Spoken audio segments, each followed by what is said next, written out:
My father died in a car accident when I was still an infant.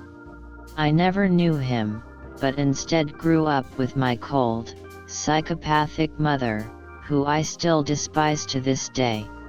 Mom worked in a top-secret government laboratory.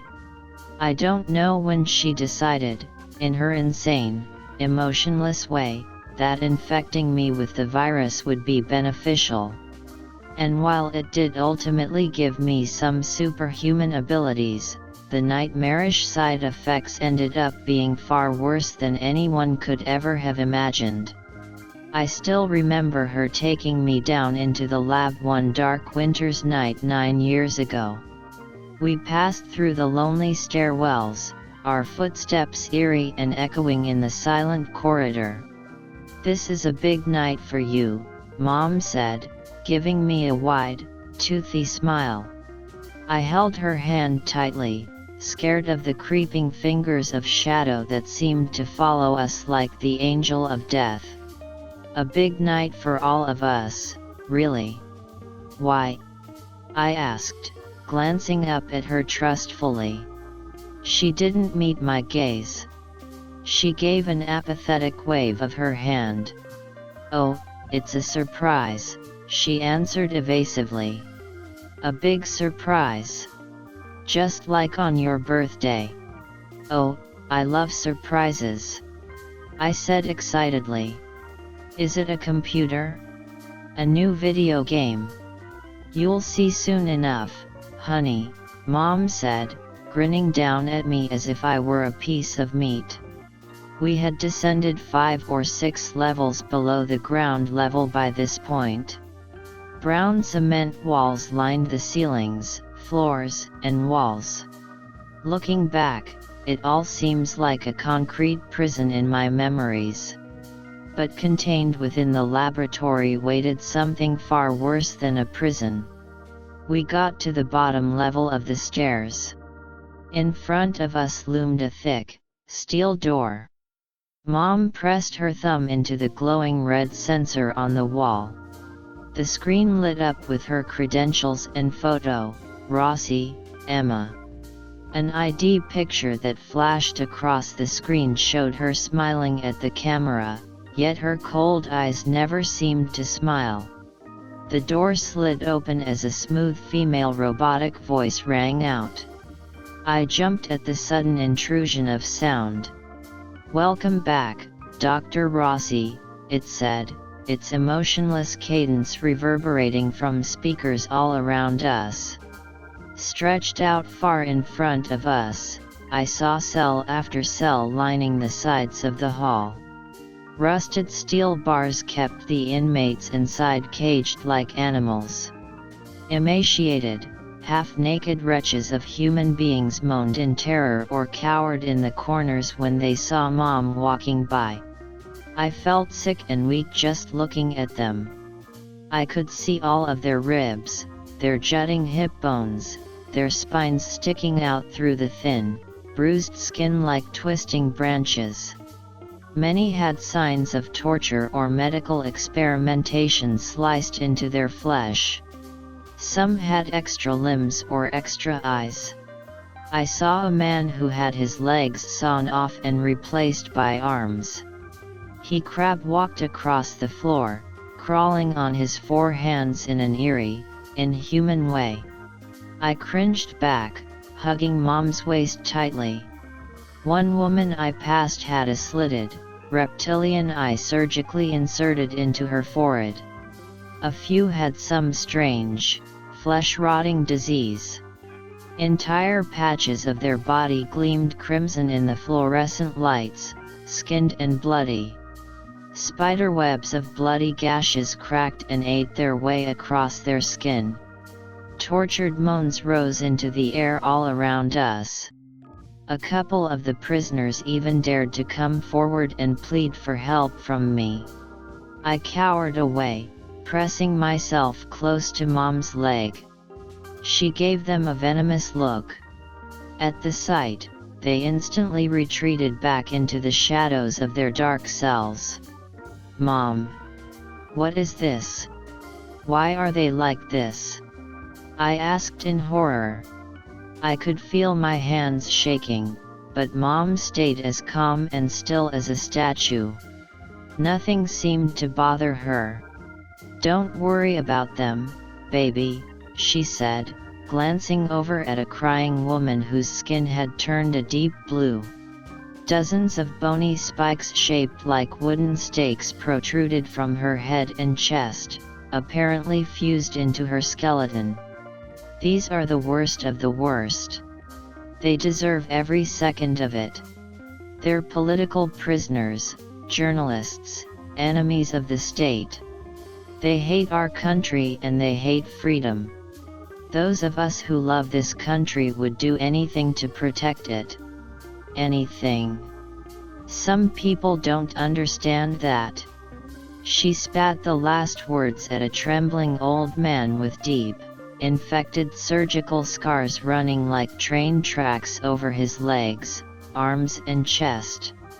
Up ahead, a shatterproof glass door allowed me to see into an expansive room filled with bubbling beakers, freezers full of vials, glowing computers, and blood-stained surgical beds. Mom walked up to the door, pressing her thumb into the sensor again. The door split open down the middle, whirring silently to the sides.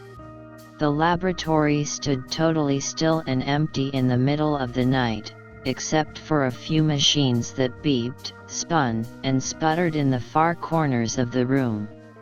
Mom looked like she had just stepped into her true home. Her eyes glittered with excitement. "This is where the magic is," she whispered, gripping my hand tighter. "This is where it happens." She knelt down next to me, looking me in the face and putting her hand on my shoulder.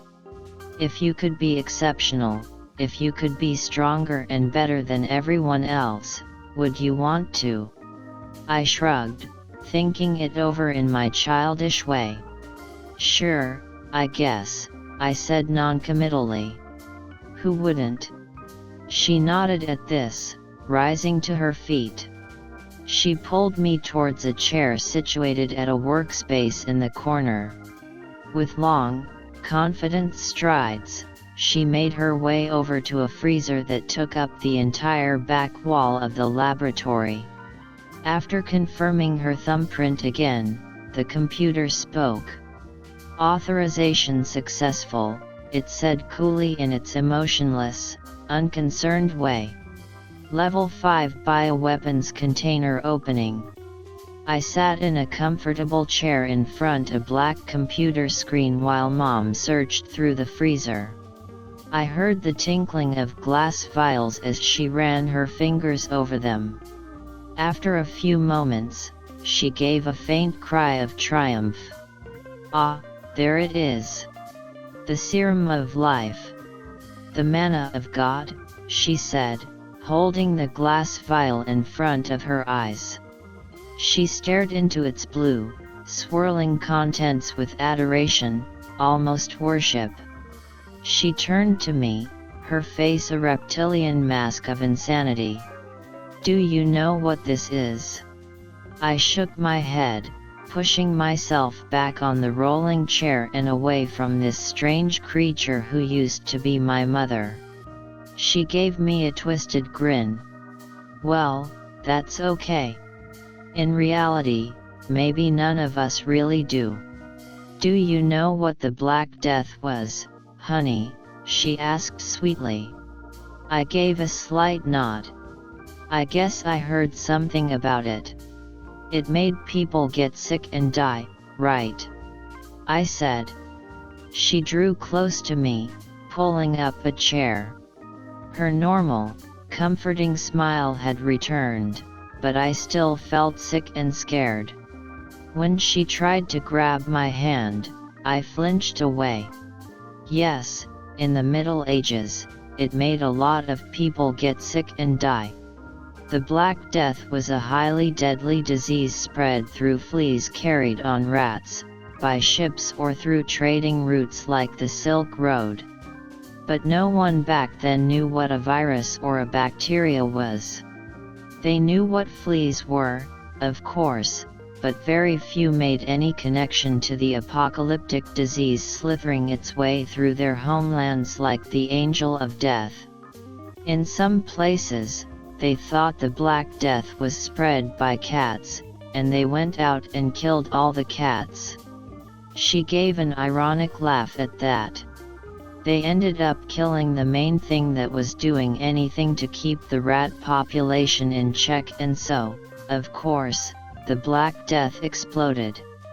In their ignorance, they not only did not help themselves, but ensured many more people would die. In fact, people in the medieval period were so afraid and confused by the Black Death that some whispered rumors that it could spread just by looking at someone who had the disease. Others said you could get the Black Death by simply thinking about it. They thought it was, perhaps, some kind of mental virus that manifested itself in horrible physical symptoms. She hesitated for a long moment at this, her expression thoughtful and constrained. She sighed. "Well, anyways, that brings me back to this," she said, jiggling the vial held tightly in her hand. The sparkling, thick sludge jumped and sloshed like syrup inside the glass. They were wrong about the Black Death being spread mentally, of course, but they weren't wrong about everything. There are viruses that can spread through consciousness, though perhaps calling them a virus is unfair. Yes, they can have some minor harmful effects, but they also strengthen and revitalize the infected person's mind in the process. They don't want their host body to die, after all. For you see, a virus that kills its host body is a virus that needs to keep jumping rapidly to new subjects. In natural selection, it makes more sense to keep the host alive so they can spread the virus further. I nodded, only understanding a small portion of what she was telling me, even though I was extremely intelligent for my age. Other kids in my class were still reading picture books about the ABCs while I was already reading Stephen King. Mom took a needle from her pocket. She flipped the vial up and down rapidly, swirling the contents. I watched as it clung to the sides of the glass, slowly dripping its way down to the bottom like a slug. She stabbed the needle through. The cerulean liquid sparkled as it filled the syringe. "Your arm," she said. I hesitated. Her eyes hardened to granite. I said, "Give me your arm." "I don't want to," I protested. She grabbed me roughly by the wrist, twisting my hand. I cried out in pain. Before I knew what was happening, she had stabbed the needle into my tricep. With a quick, practiced flick of her hand, she pressed down on the plunger. "It's just a little shot, just like at the doctor," she whispered as a burning pain ran up my arm. It felt like lava was eating its way through my flesh. A ragged scream tore its way out of my throat. I looked down at my arm, and it seemed like white light was tearing its way out through ragged patches of flesh that dissolved as if acid were eating away at them. I heard a high-pitched ringing sound from all around me. The world sounded as if it would collapse from the intensity of it. Everything seemed to be shaking, falling apart. I remember falling. Something started whispering between moments. "We can be friends," I heard it hiss as time seemed to slow down. I couldn't see anything anymore. My vision had turned into pulsating circles of white light. I remember inhaling deeply. The world seemed to inhale with me, the infinite radiance that filled the room pushing out like pale hands. "I don't think I want to be friends with you," I thought, feeling something cold sweeping over my body like millions of reptilian eyes. If we are one, no one can hurt you, it said in a voice like the white noise of static. I'm not sure if I want that, I thought, and its laugh rang out like a freezing wind. I felt myself shaking, my skin shivering. Whether you want it or not, we are one. I will be with you forever and ever. As I opened my eyes, I heard the shrill shrieking of alarms all around me. Strobing lights flashed in rapid blinks. Emergency lights spun, casting bloody red glows on the cracked walls and destroyed equipment all around me. I raised my head slowly, groggily. Where my mother had stood, I now saw a pile of rubble. The ceiling had caved in, sloping down like a mountain peak.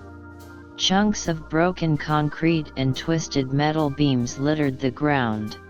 Throughout the repetitive blaring of the alarms, a female robotic voice spoke, its cadence as emotionless and flat as if it were announcing the floors of a rising elevator. Evacuation in progress, it said. Level 5 containment procedures activated. All personnel must evacuate immediately. Containment procedures will begin in 60 seconds. All personnel who do not evacuate the building are subject to critical injury and death. Then the computer began its message over. My heart was hammering in my chest as I pushed myself up off the floor, feeling weak and lightheaded. As I started out the laboratory, I glanced back at my mother's final resting place. I only saw a spreading puddle of blood there. Underneath the twisted beams of steel lay a pale hand, curled up like a desiccated spider. Many of the strange inmates I had seen were dead.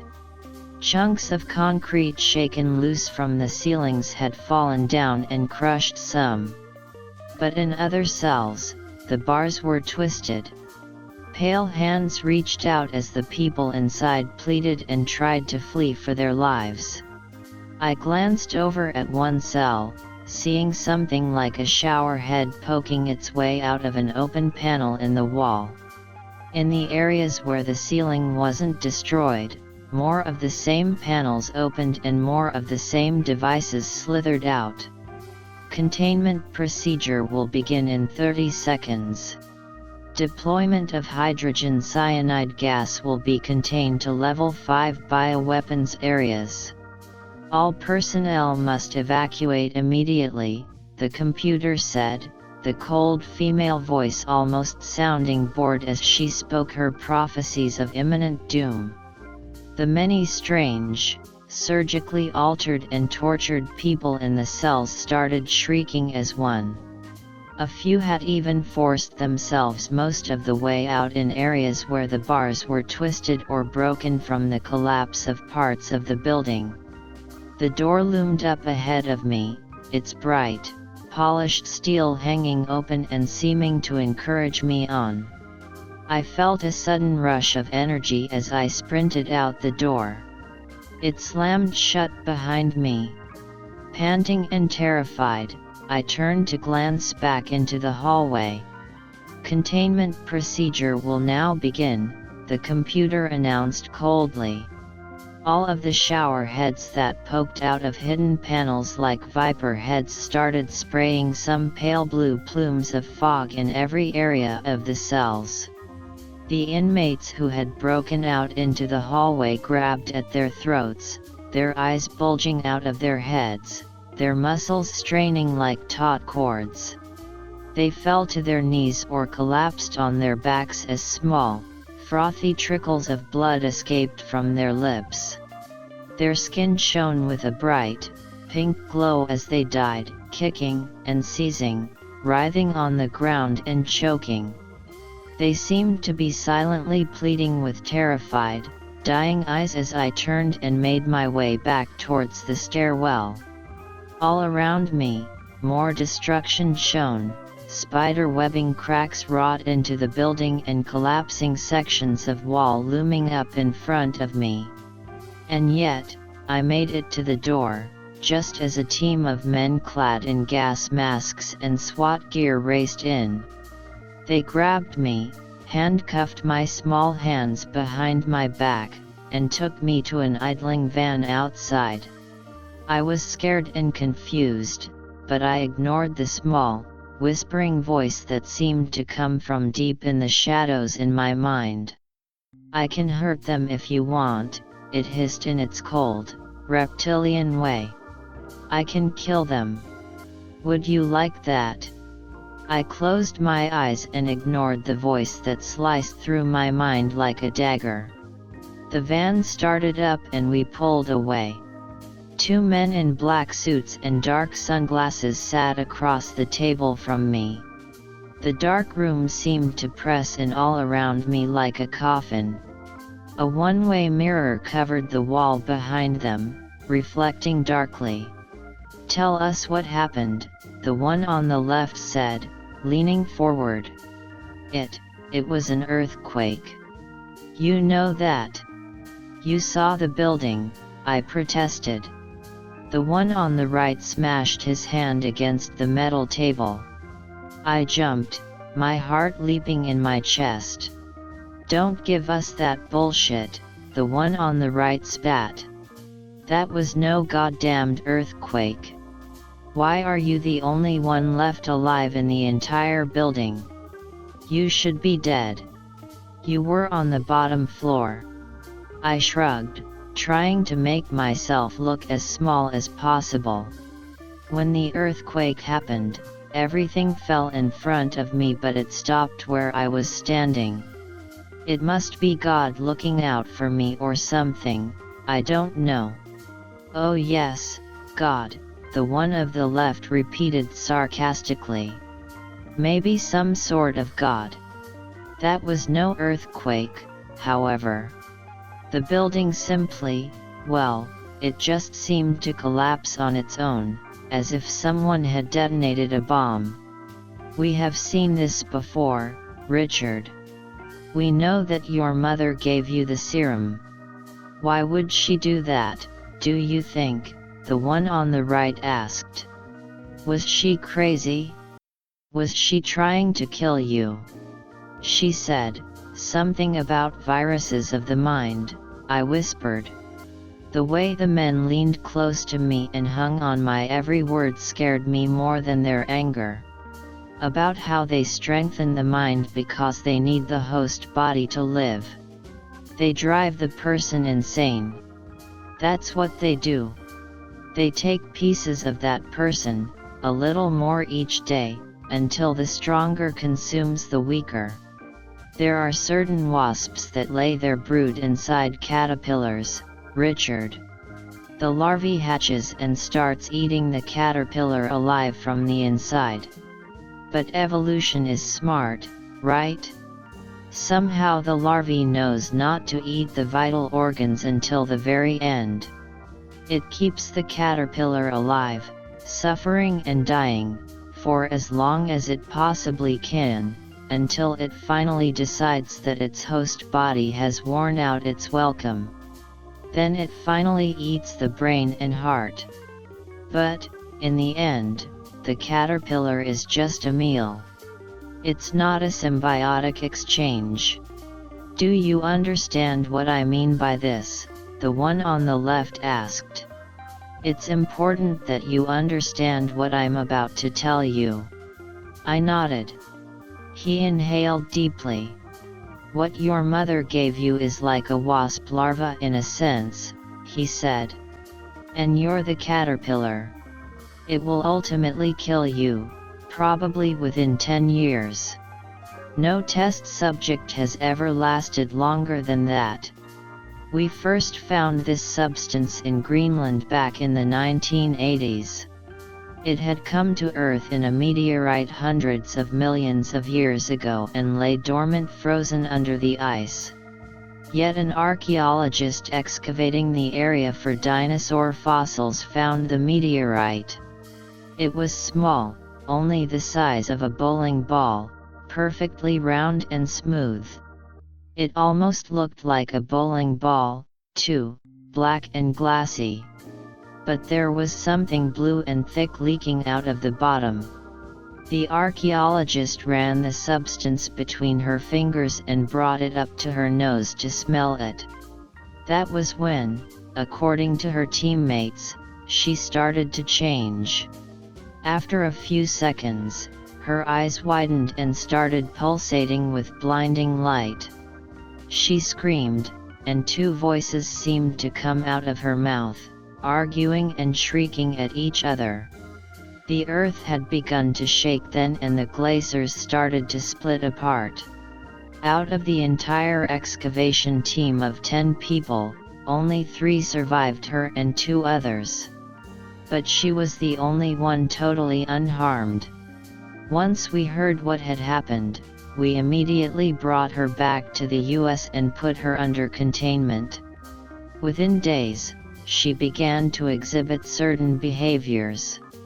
Telepathy, telekinesis, the ability to create fire from nothing, among other, stranger talents.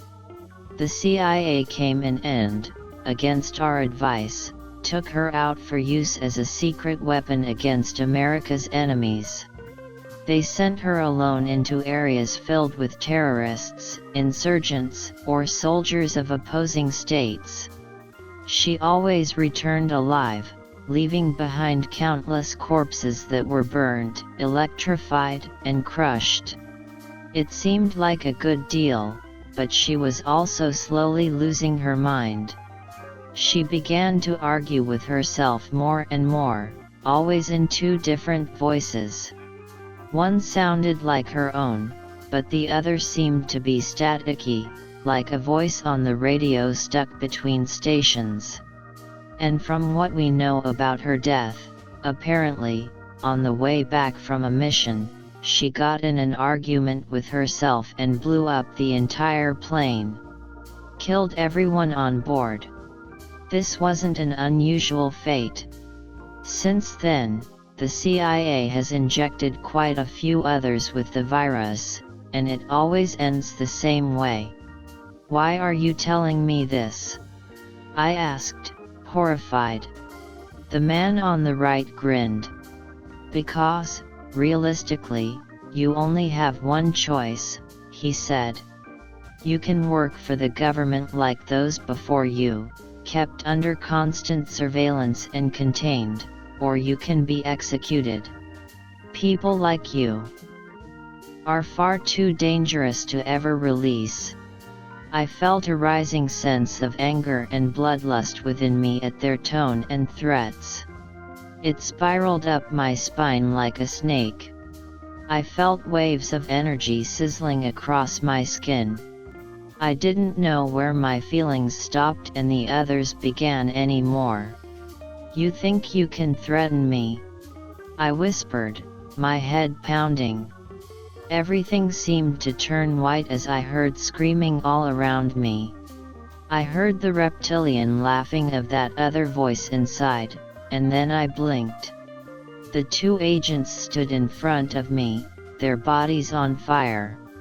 They ran blindly in circles, their agonized wails reverberating across the small, claustrophobic room like a tornado siren. I watched their eyes melt from their sockets as liquid fat ignited and dripped off their bodies. Their skin blackened as their cries weakened. Finally, mercifully, they fell and went silent, their bodies still smoking and charred. I rose, feeling light and free. I looked down at my own body, watching as currents of electricity danced and waved their way across my skin. I closed my eyes, focusing on the locked door in front of me. With a sudden will and a channeling of the energy I felt like a burning heat within me, I put out my hand in front of me. The wall cracked down the middle and the door flew off its hinges. It smashed into the wall behind it with a sound like a gunshot. I walked out into the hallway where more agents with guns drawn started screaming orders at me. Closing my eyes, I heard the laughing of the other as the building collapsed around us. The ceilings fell in a cacophony of smashing and breaking, crushing the bodies of those below with a wet crunch. I heard terrified shrieking and moans of pain as the avalanche of rubble slowed. I turned back down the hallway, snaking my way through destroyed corridors until I found an emergency exit. I pushed it open, seeing the bright sunlight beaming down. "We are one," I heard the voice whisper. I looked out into the world with wonder, seeing patterns of energy tracing their way through the sky and the rolling hills that I had never perceived before. And as the two of us walked out together, everything seemed bright and scintillating, a brave new world.